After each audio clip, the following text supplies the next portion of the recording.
on peut voir les deux parties. Ça c'est partie A avec le CPU. L'autre partie, c'est la partie qui gère la baseband et Wi-Fi. Regardez, vous voyez, on a 1 ampère, c'est énorme. C'est-à-dire qu'on doit avoir notre circuit principal ici qui a un problème. Je vous ai dit que dans les iPhones, le circuit principal ici, ça part de VBAT à VBoost. On a 3 lignes qui forment la ligne principale. On a la VBAT, on a la vidéo, on a la VBoost. Ça veut dire qu'on va tester toutes les lignes là ici et on va voir quelle ligne est en court-circuit.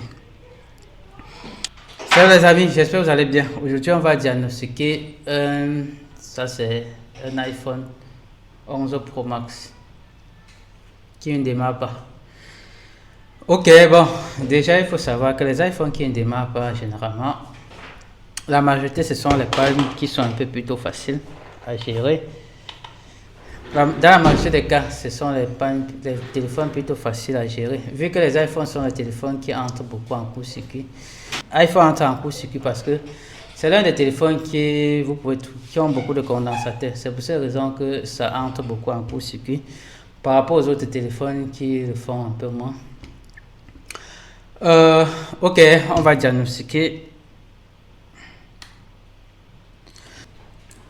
Ok, on pourra toujours commencer par la charge et voir si le téléphone charge ou pas. C'est toujours important de commencer par là. Regardez, ça consomme 200, 300. On a une consommation 400. C'est pas quand même. On a une consommation quand même. Mais c'est toujours important de vérifier si la consommation est stable ou pas. Une consommation stable jamais indique un court-circuit. C'est pour ça que je vous parlais des cas avec les téléphones qui ont le plus de charge. À chaque fois, lorsque je branche, la consommation permet de me dire si le téléphone a un court-circuit ou pas. Ok, comme là on peut voir, on a une consommation stable. Là, ça m'indique déjà que le téléphone est en court-circuit. Normalement, la consommation doit... Regardez la consommation. On a plutôt une consommation, mais ça elle est un peu plus stable. Malgré que la batterie est connectée, la consommation, si est un peu trop stable de mon goût.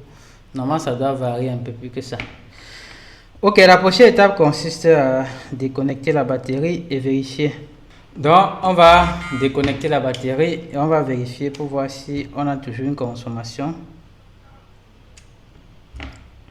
Voilà, j'ai déconnecté la batterie est déconnectée, je veux brancher, on va voir si on a toujours une consommation. Qu'est-ce qu'on a maintenant?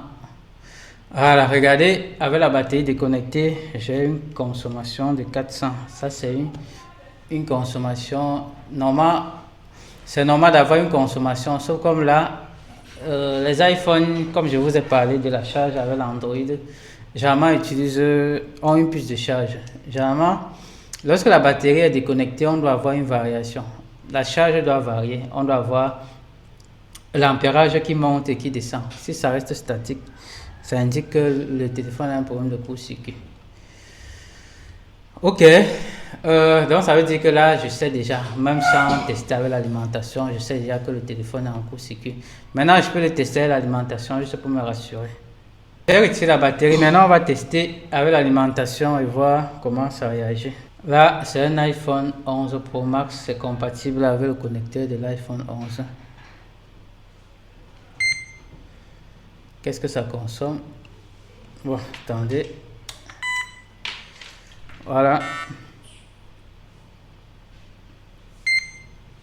Voilà, regardez, vous voyez le téléphone, regardez la consommation. On a 1 ampère sans même démarrer le téléphone, sans rien appuyer, on a 1 ampère.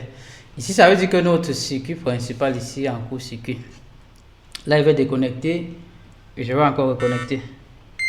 Voilà, regardez, vous voyez, on a 1 ampère, c'est énorme. Ça veut dire qu'on doit avoir notre circuit principal ici qui a un problème. Je vous ai dit que dans les iPhones, le circuit principal ici, ça part de VBAT à VBoost. On a 3 lignes qui forment la ligne principale. On a la VBAT, on a la vidéo, on a la VBoost. Ça veut dire qu'on va tester toutes les lignes là ici et on va voir quelle ligne est en court-circuit. Ok, déjà c'est important de commencer par déconnecter les afficheurs. Il faut savoir qu'un court-circuit comme ça peut être aussi dû à l'afficheur aussi. Ça peut aussi être dû à l'un des connecteurs. Peut-être n'importe quel connecteur, c'est toujours important de déconnecter et retester pour s'assurer que le téléphone est vraiment en court-circuit.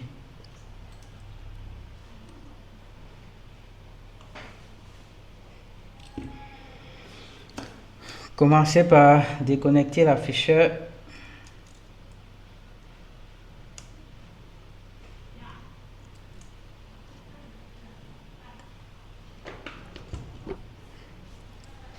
Bon, je peux aussi déconnecter un peu quelques nappes. J'aime me rassurer que le problème ne vient pas d'une des nappes là. Même comme les nappes des caméras et autres là, c'est un peu plutôt rare que le problème vienne de là.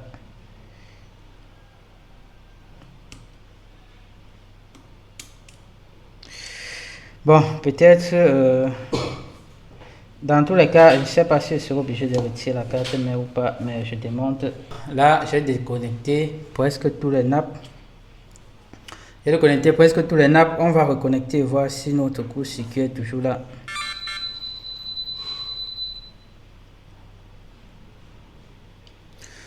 Ok, là, on voit, on a la même consommation. Ça veut dire que notre carte mère est vraiment en court-circuit. Ok, maintenant on est obligé d'aller sur le schéma et vérifier pour voir quelle ligne est en court-circuit sur les lignes principales. Bon, en fait, sur la ligne principale. Là, je vais prendre juste schématique. Je vais aller sur iPhone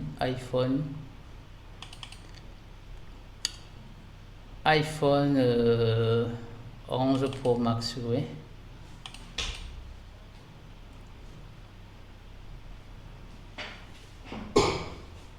Ce qui est bien sur JC schématique, c'est que ici on a défaut. Défaut là, ça permet de voir facilement les lignes. Sinon, on peut toujours les retrouver, mais là, ça t'aide à trouver rapidement les lignes. Si on voit, ça c'est tri, thermal, batterie. Ça, ce sont les lignes de la ligne principale. Bon, les trois lignes que j'ai dit font partie de la ligne principale. Là. On doit avoir une des lignes là qui est en court-circuit. Donc, on va checker. En commençant, le premier ici c'est VBAT, donc on va checker tout ça en commençant par VBAT. Ok, passons un peu au microscope. Le connecteur de la batterie là se trouve déjà où? Ouais, ici, on va commencer par vérifier. Est-ce que notre court-circuit est sur la ligne VBAT ici? Voilà, au microscope, on a quoi? On va tester pour voir si VBAT est en court-circuit.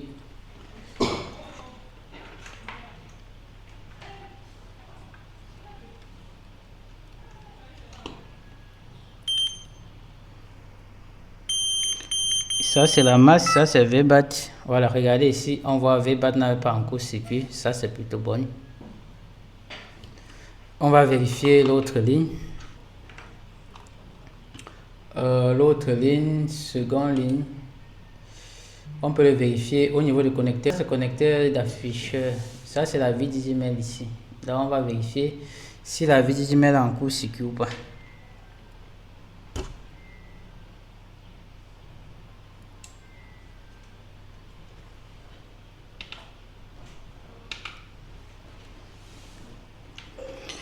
Voilà, sur le connecteur d'afficheur, on voit que la vie d'email sort ici. On peut le vérifier ici pour voir si c'est en court-circuit. Bon, là aussi, la vie d'email est bon.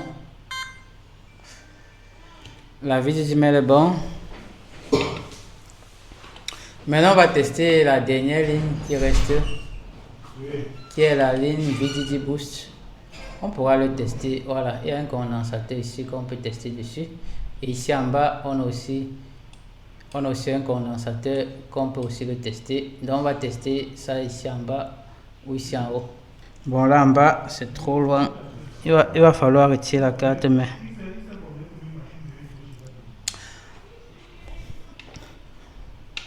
En bas, on sera obligé de retirer la carte, mais... Et en haut, ici, on a le bouclier. On a le petit bouclier. Bon, je préfère le mesurer en haut. Là, je vais retirer la... Je vais retirer le bouclier.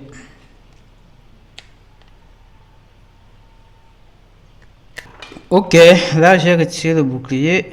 J'ai un peu touché...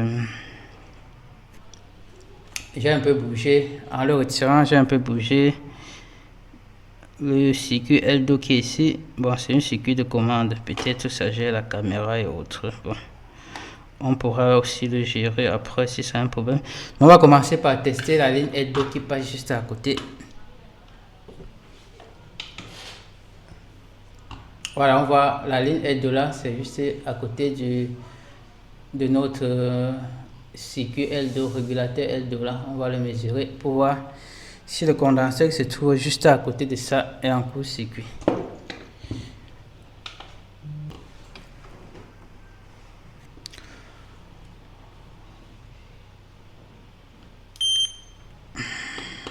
On va le vérifier ici.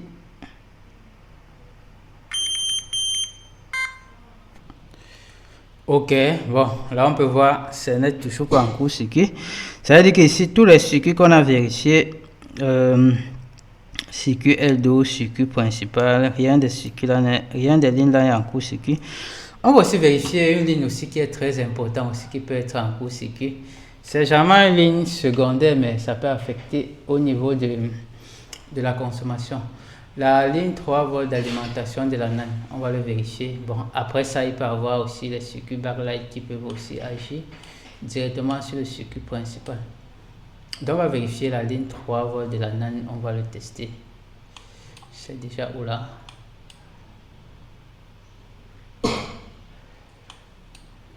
Bon, c'est la ligne de la NAND, ça peut être 3 volts, ça peut être ou c'est 2,80 ou 80 quelque chose, bon, ça dépend aussi.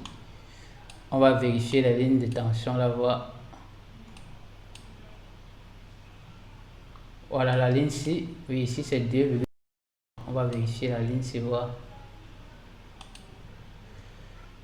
Voilà, on pourra le vérifier. Voici le condensateur là qui se trouve ici. On va le tester, c'est de quel côté déjà? Voilà ici, on va le tester. 1, 2, 3, 4. 1, 2, 3, 4. 4e condensateur ici. Ouais, ça, on va le vérifier pour voir s'il est en court-circuit ou pas.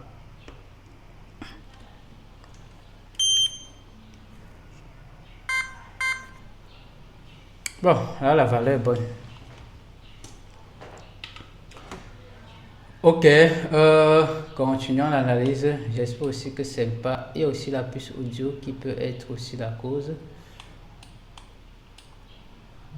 Peut-être on sera obligé de passer le téléphone sur la caméra thermique pour voir. Ok, bon, là, je vais retirer la carte, mais on va le passer en bas de la caméra thermique pour vite localiser.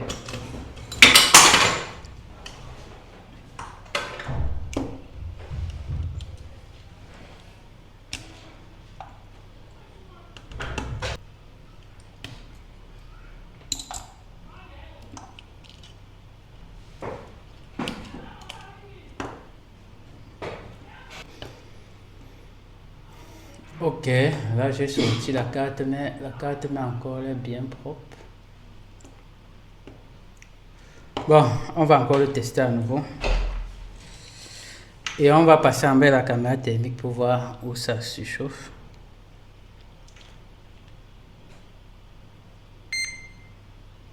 Ok, on a toujours notre consommation.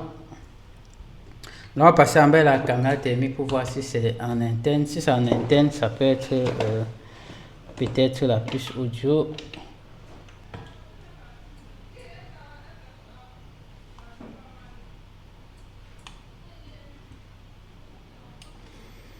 Ok, qu'est-ce que ça donne?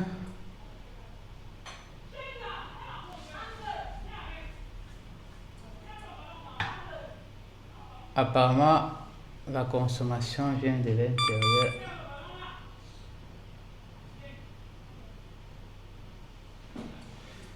Là, on peut voir la consommation vient plutôt de l'intérieur.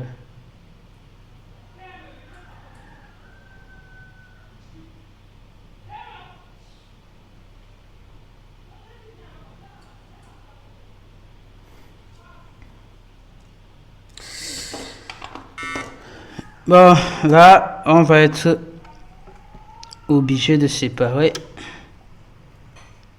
Ok, avant de le faire, je vais chauffer un peu le régulateur L2 que j'ai un peu bougé pour bien le remettre en place.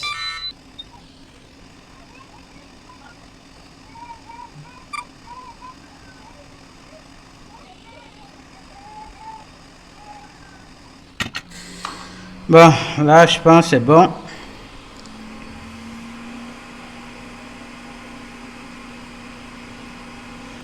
Ok, là, on n'a vraiment pas le choix. On va être obligé de séparer. Bon, je vais mettre d'abord un peu de graisse tout autour.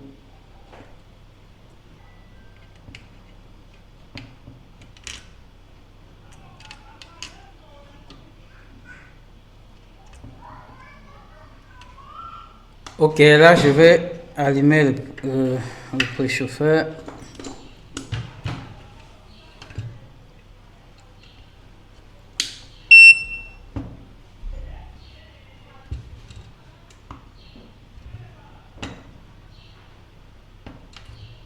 La température, c'est 180. Avec ça, il ne faut pas dépasser. Si vous dépassez, ça risque de causer le problème de baisse bande. Aussi, pour que ça ne chauffe pas beaucoup, on va utiliser la station pour l'aider à sortir un peu plus vite.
Là, on a séparé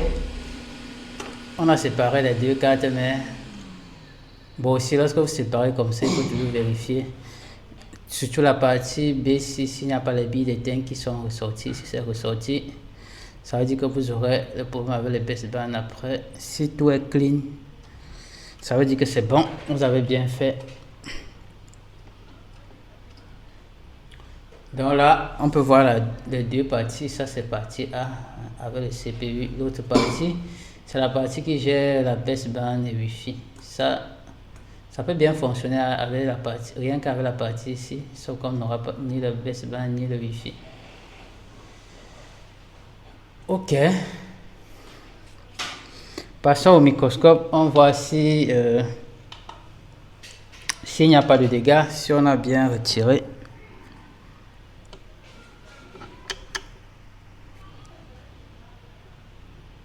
Voilà, on va regarder d'abord les bordures, si on n'a rien arraché. C'est important d'enlever sans arracher, parce que le temps que vous arrachez, c'est pas toujours facile de rattraper les pistes là, et ça prend le temps. J'aime pas perdre le temps pour faire des trucs comme ça. Voilà, regardez.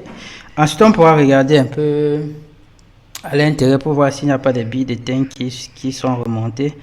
Là, ça monte jamais. Si vous avez trop surchauffé, vous allez voir les billes d'éteinte qui ressortent un peu dans les cols, surtout à côté de la baisse bande.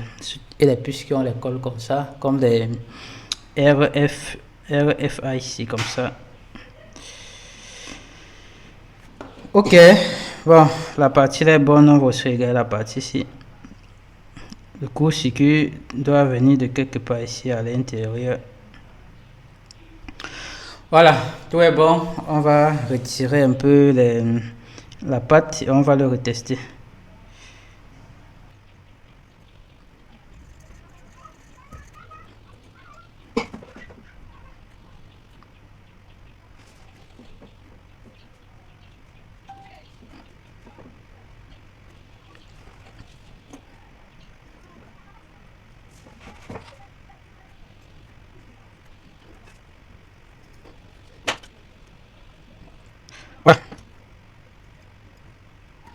la partie bonne, la partie qui nous intéresse, c'est la partie A ici. Le coup-ci doit être sûrement sur la partie A.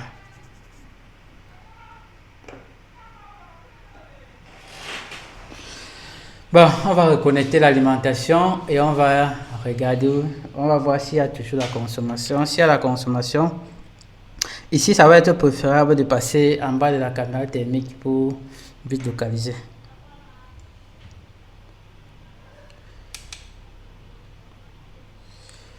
Ah, là on n'a plus de consommation. Hein. J'ai enlevé la partie là. On a pu, là on voit il n'y a plus de court-circuit. Le court-circuit est parti. Bon, on va essayer de démarrer, voir si ça démarre très bien.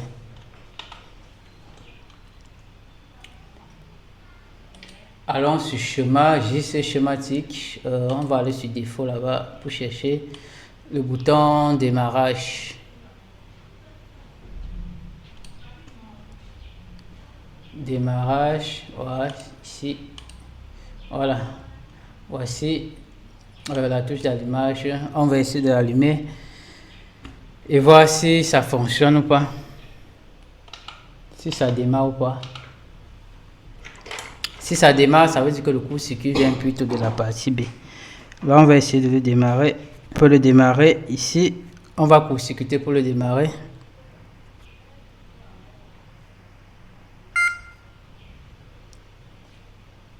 La consommation du départ est plutôt bonne.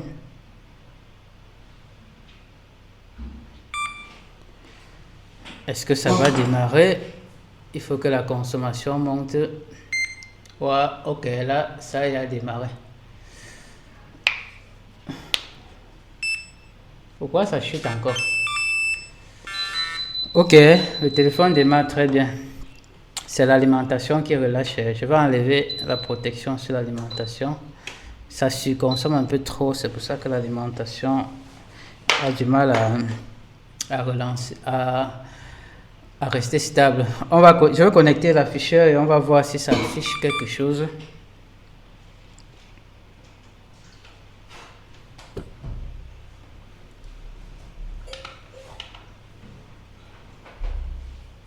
Je vais se connecter même de quel côté déjà. La carte est comme ça. Ouais.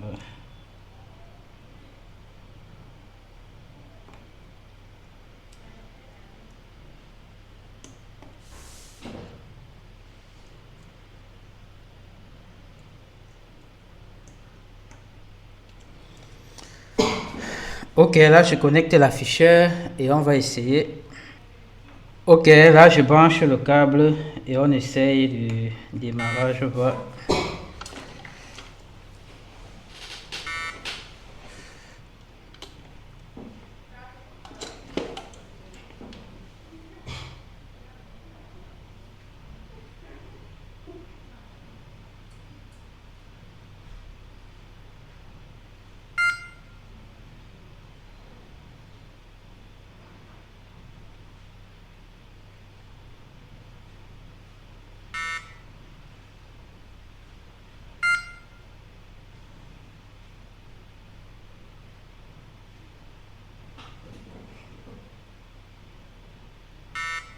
Je suis obligé de passer en bas du microscope pour bien voir.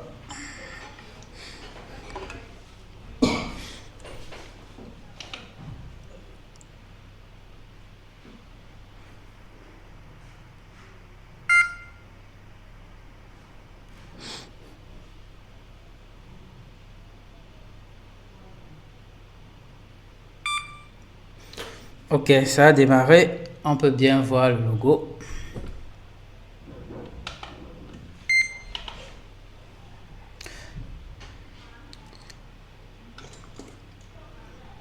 Là, on peut bien voir le logo. Ça démarre très bien. Ça veut dire que le problème se trouve plutôt sur la partie B.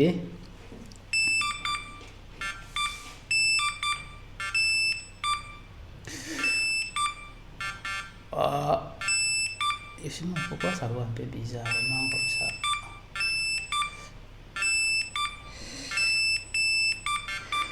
Ok, la tactile passe bien. La tactile fonctionne plutôt bien.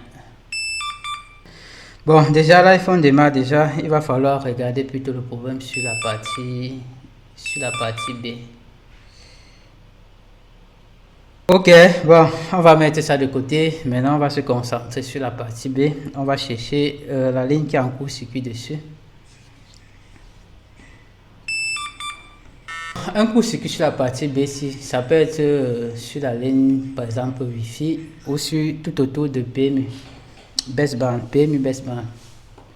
Là, on va regarder. Normalement, la meilleure façon de le faire, c'est qu'on pourra tester toutes les lignes là. Bon, sauf comme il y a beaucoup. Je vais tester ça là, ça va me prendre trop de temps. Ok, les amis, comme je vous ai dit, le court-circuit se trouve sur la puce audio. La puce audio ici se trouve plutôt sur la partie B. Donc ici, sur la ligne ci, on a le court-circuit. Audio boot ici, on a le court-circuit ici. C'est ça qui fait qu'on ait une consommation. C'est pour ça que je vous ai dit que le court-circuit doit être seulement sur la partie audio.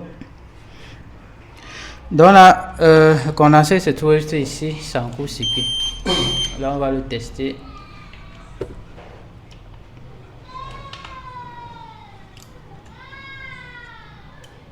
Regardez juste ici, notre court-circuit se trouve. Notre court-circuit se trouve sur la ligne ici. Regardez. On peut voir, ça affiche 0,0 de deux côtés. Donc, ça doit être soit un des condensateurs sur la ligne ici, soit la puce audio elle-même.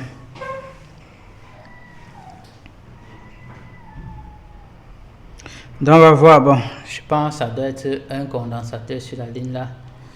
On va utiliser la colophane et peut-être le shot killer pour localiser le condensateur qui est en court-circuit là-bas.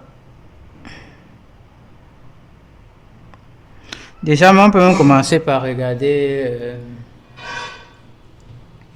la couleur du condensateur, si c'est que la couleur est un peu bizarre. Je vois le petit condensateur qui se trouve un peu au milieu là, qui est un peu l'air bizarre. Ok, revenons sur le schéma.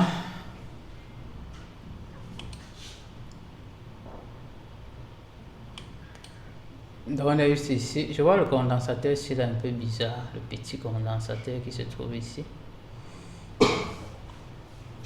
Donc normalement sur la ligne ici, ne doit pas normalement bouger. Vu que on a un V-boost là-bas. On doit avoir une tension peut-être même 5 volts ou 4 volts sur cette ligne-ci. C'est pour cette raison qu'on a mis beaucoup de condensateurs pour gérer le filtrage.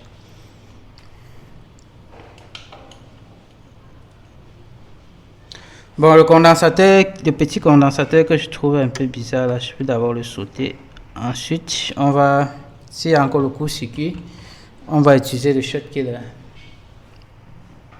Pourquoi le truc là?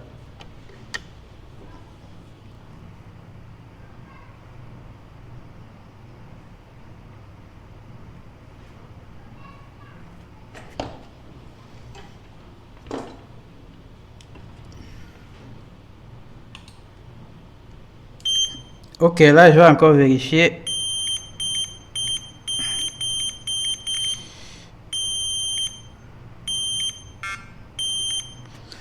Là, on a toujours un court-circuit.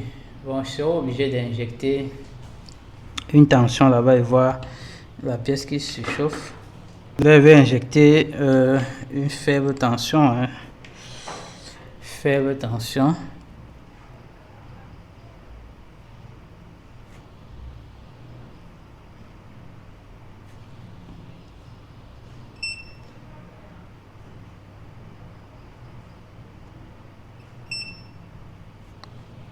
Est-ce que ça réagit? Ça ne réagit même pas. Attendez. Je vais revérifier.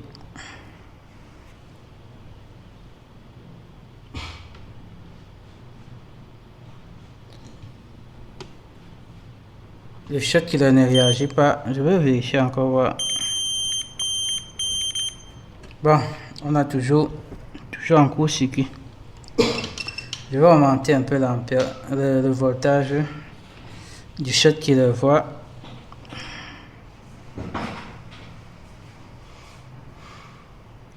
Pareil, là on n'a pas de réaction. Le temps qu'on n'a pas de réaction comme ça peut être que c'est la puce elle-même, la puce audio là qui a un problème. Bon, on va essayer, je vais le retirer et on va vérifier. Je vais le retirer. Un peu de graisse.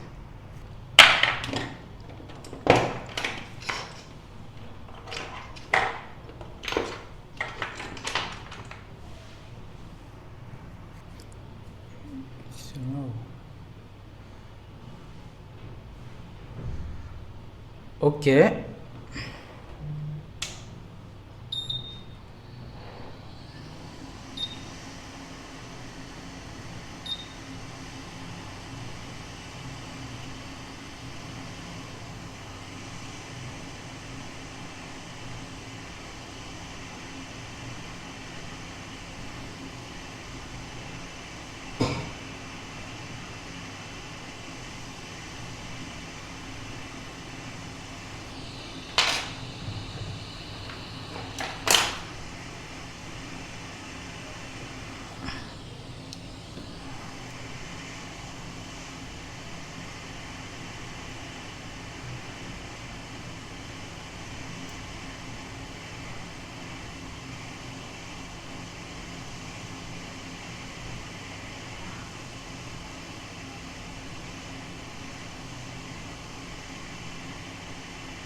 Ok, là on va retester, voir si le condensateur la bip à nouveau.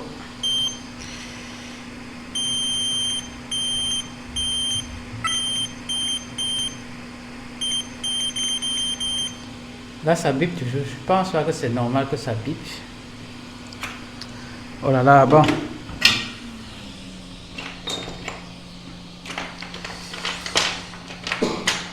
Je pense qu'on va retirer condensateur par condensateur.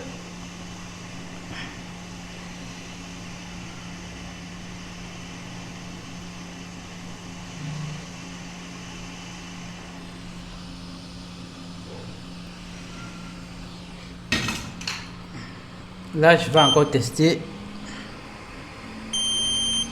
Toujours, on va retirer encore l'autre condensateur.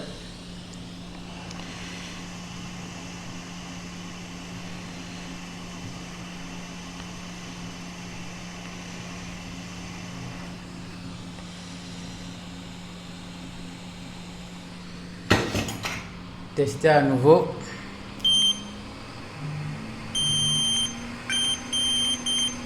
Toujours.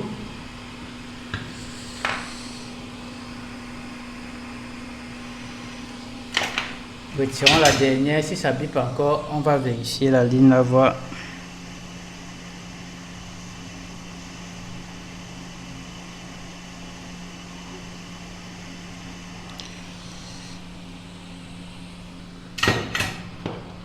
Voilà. Tester à nouveau. Ah, j'ai déjà enlevé la puce, pourtant c'était le dernier condensateur qui est en court-circuit. Bon, ça peut arriver, hein. Je sais pas pourquoi le shot qu'il est, ou c'est parce que le condensateur était gros que le shot qu'il n'arrivait pas à l'annuler. Mais on voit que c'est bien le condensateur. On avait un condensateur sur la ligne là qui était vraiment en court-circuit. Bon, ça nous a encore donné pas mal de travail, mais l'objectif c'est de trouver la solution après. Donc on va remettre la puce audio, ça veut dire que la puce audio n'a pas de problème. On va le rebiller, on va remettre sur place. On pourra aussi remettre ces condensateurs. Bon, je vais remettre deux. C'est vrai qu'une ligne audio comme ça, les condensateurs sur la ligne sont bien parce que ça joue beaucoup au niveau du son. c'est comme si je ne suis même pas obligé. Je vois les pattes sont plutôt bien, hein. Je pense pas que je serai trop obligé de rhabiller la puce audio là. On pourra le remettre comme ça. Attendez, je regarde voir. Ouais, la puce audio est encore en bon état. On peut le remettre comme ça, c'est plutôt bien sorti.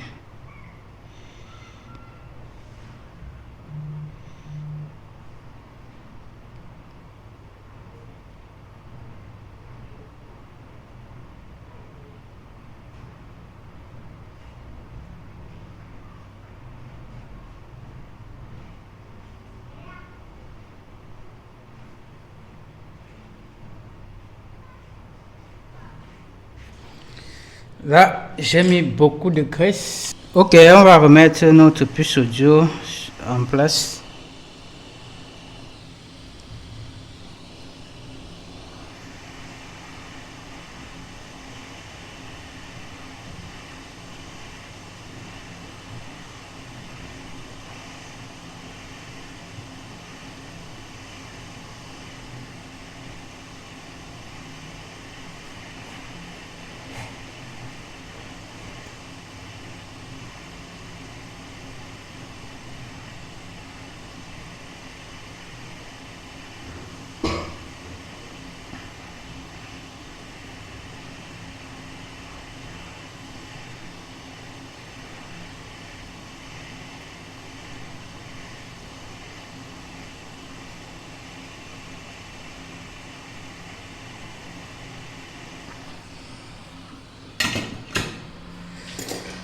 Voilà, ok, c'est bon.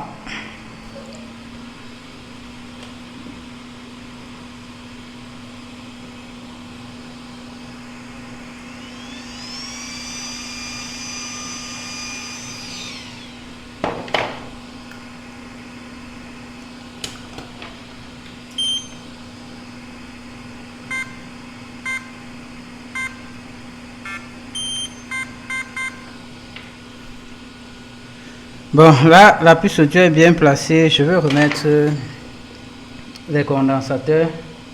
Bon, je pense que je vais remettre 2 condensateurs. Les 2 qui sont en bon état.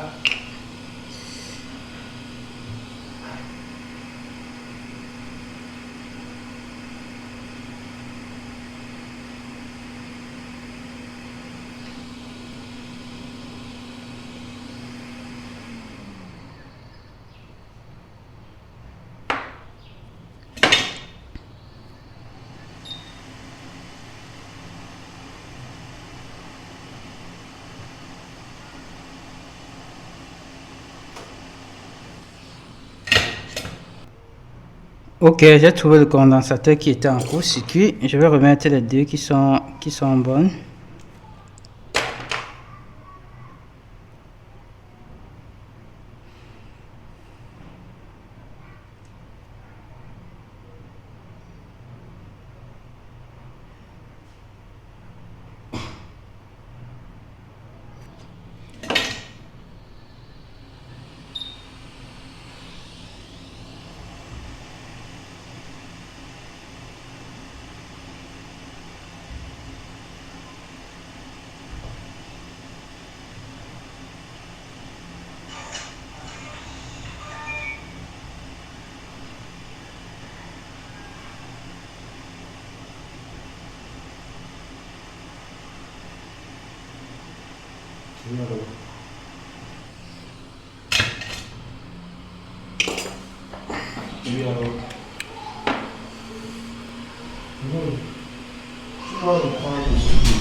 Je peux tester pour voir s'il y a le court-circuit encore. Voilà, regardez, vous pouvez maintenant avoir la valeur. On a une bonne valeur de 400. La ligne là était vraiment en court-circuit. C'était vraiment en court-circuit. C'est pour ça que dès le départ, je vous ai dit que le court-circuit, la consommation là, ça pourrait être plutôt sur la puce audio.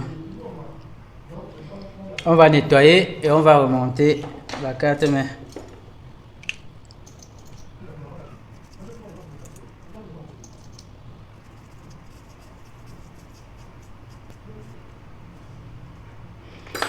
Voilà. Bon, on pourra aussi tester autour de la puce pour voir si les valeurs sont bonnes.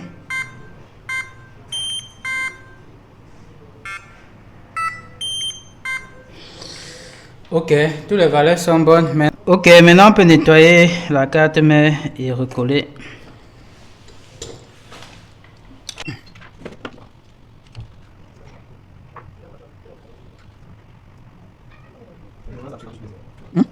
Non, c'est pas possible.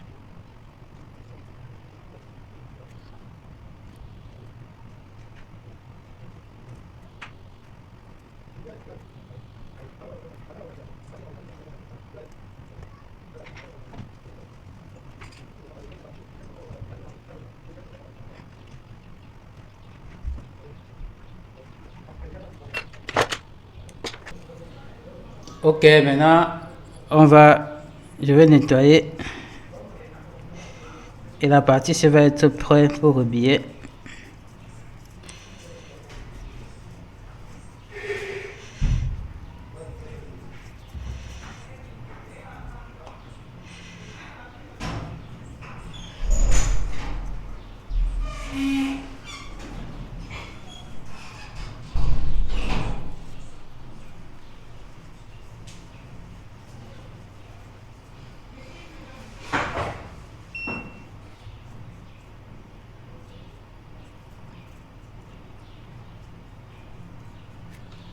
Ok, ça est bon, on va nettoyer l'autre partie.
Voilà. Là, on va nettoyer.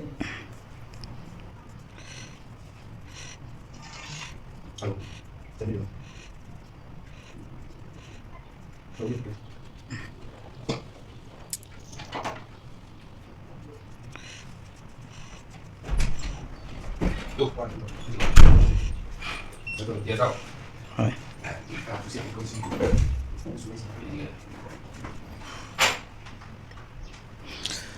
Ok, le côté-ci est aussi bon.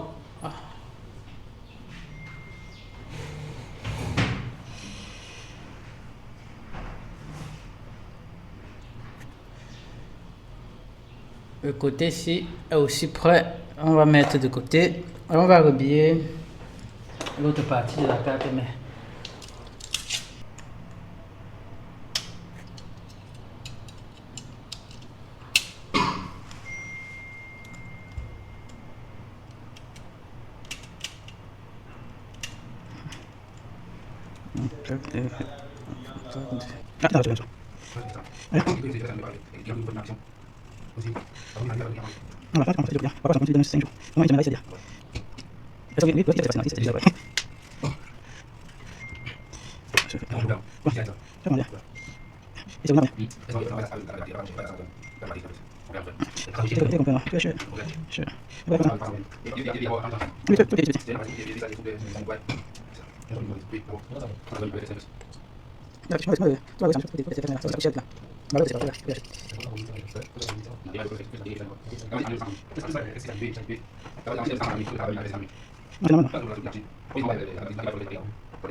Ok, maintenant on va contrôler si les billes sont bien en place.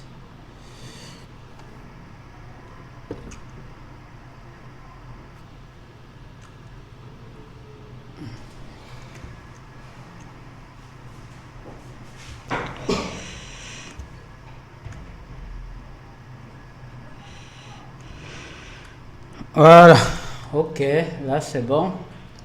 On va chauffer pour bien positionner encore les billes là. Il faut que je remonte la graisse.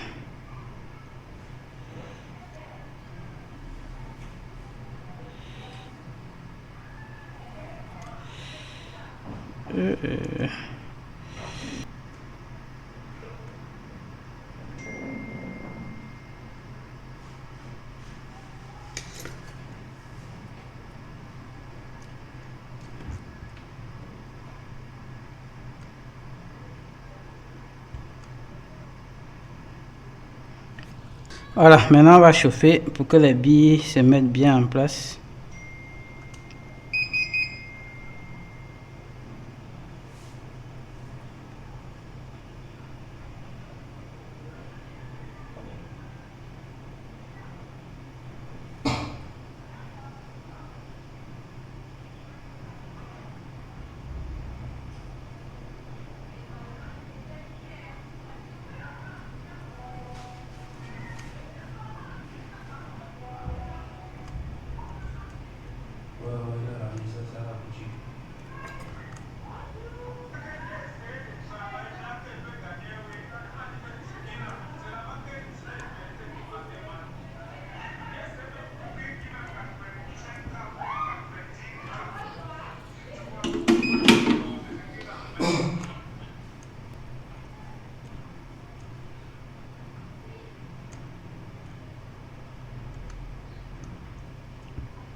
Ok, là c'est parfait. Maintenant on peut remonter notre carte mère.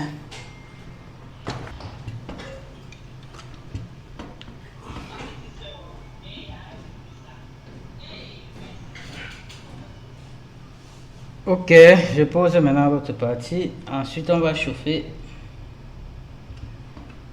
pour coller les deux parties.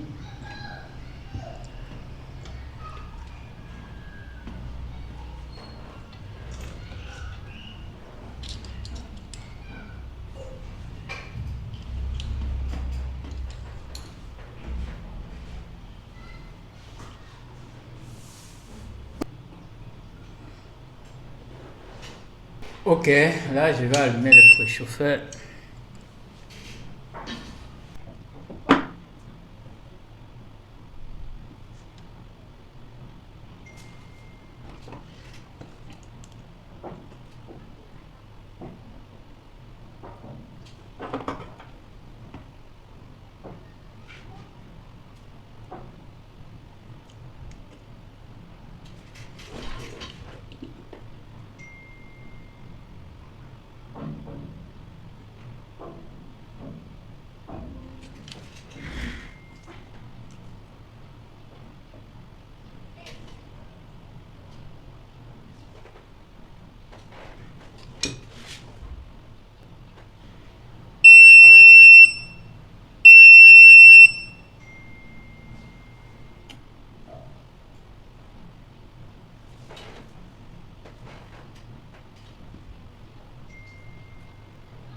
Voilà, là je pense que la carte mère est déjà cuite.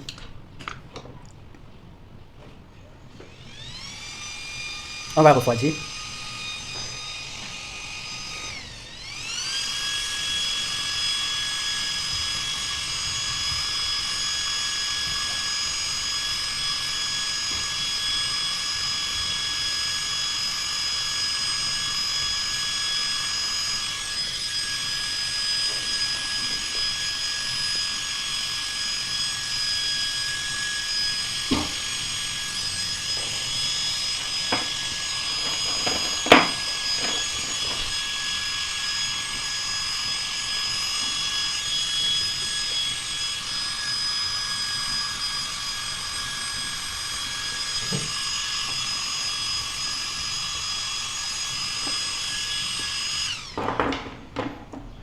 Ok, là je pense c'est bon. Ensuite on va tester pour voir si c'est en court circuit ou pas. Je vais connecter l'alimentation. Voilà, c'est pas en court circuit, ça c'est déjà une bonne chose. Maintenant on va essayer de démarrer. Si ça démarre, là on peut voir que notre consommation est partie, on n'a plus de consommation. Maintenant on va essayer de démarrer.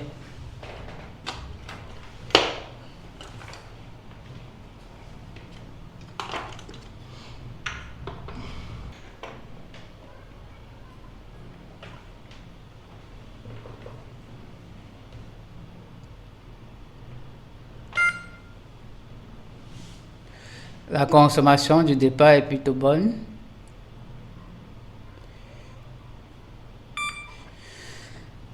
Ok.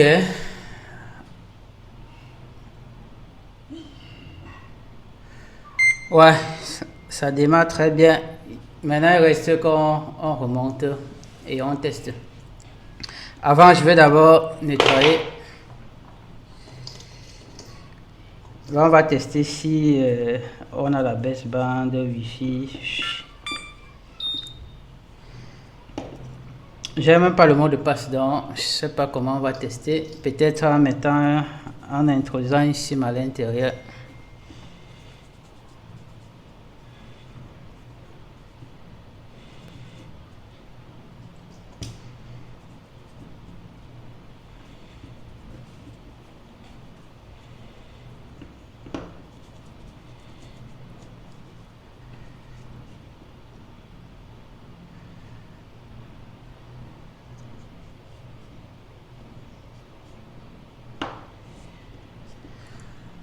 Ok, bon, on va le tester directement dans le châssis.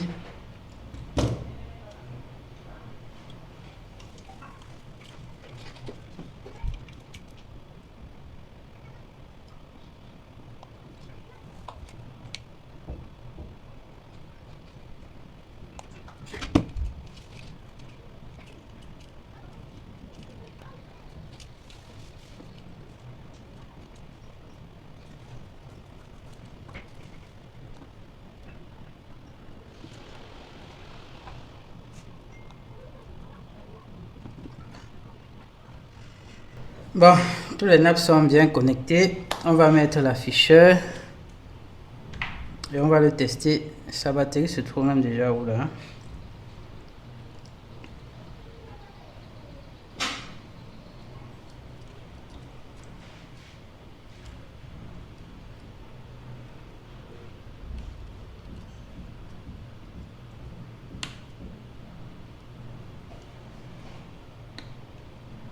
Là, je ne sais pas si sa batterie est chargée. Sa batterie là, je ne sais pas si sa batterie est chargée. On a mis à travailler sur sa batterie. Bon, ils font ça généralement pour activer la batterie. Je ne sais pas pourquoi ils n'ont pas d'activeur pour à chaque fois démonter la batterie et court-circuiter.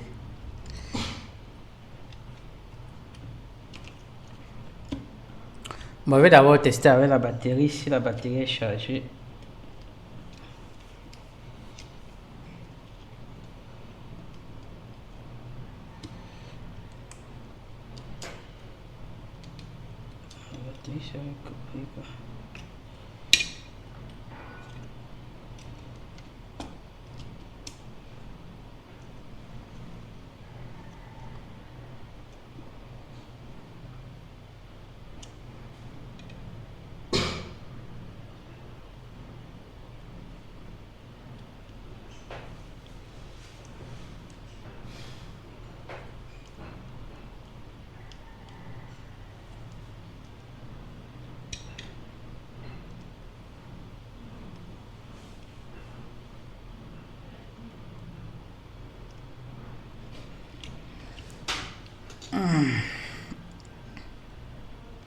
Bon, là, je ne sais pas si sa batterie est chargée. Ah oui, c'est chargé. Est-ce que le téléphone la charge?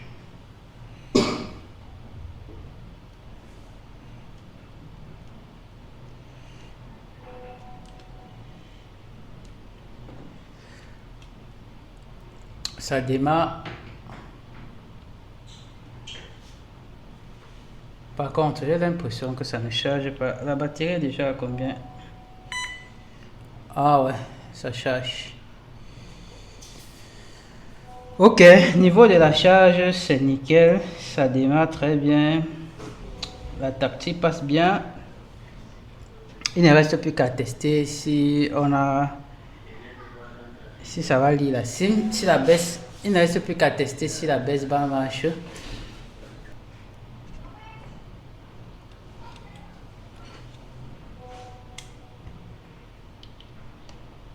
Vérifions si la baisse band passe.